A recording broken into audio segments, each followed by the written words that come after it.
नमस्कार मंडळी, मी आता नालासोपारा पश्चिमेला राजोडी पडई येथे आहे आणि इथल्या दत्त मंदिराचं दर्शन आपल्याला घडवतोय. गेल्या वर्षी 75 वर्षे या मंदिराला झाली आणि अलीकडे या मंदिराला शोभा आणणारं असं काम पण झालेलं आहे. प्रथमतः आपण पाहतोय गणेश मूर्ती आहे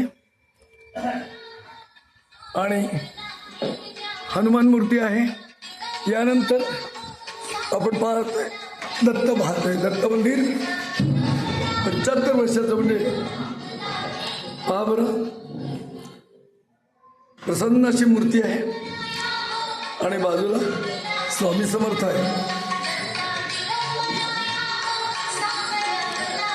या गावाचं एक वैशिष्ट्य आहे, इथे दातृत्व आहे, कर्तृत्व आहे आणि नेतृत्वही आहे.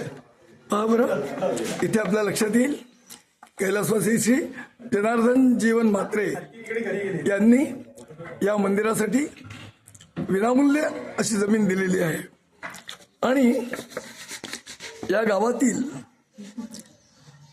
जवळजवळ जुनं नेतृत्व आज नाहीच आहे. कैलासवासी नारायण म्हात्रे, जगन्नाथ म्हात्रे, दामोदर जीवन म्हात्रे, मुकुंद नारायण म्हात्रे, कुशाभाऊ नाईक, रामभाऊ नाईक आणि नरसिंह नाईक अशी नाईक आणि म्हात्रे मंडळी इथे आहे. त्यांच्या नेतृत्वाने हे मंदिर झालेलं आहे आणि आत्ता उभारतं नेतृत्व म्हणजे आपले आमदार राजन नाईक हे याच गावचे आहेत.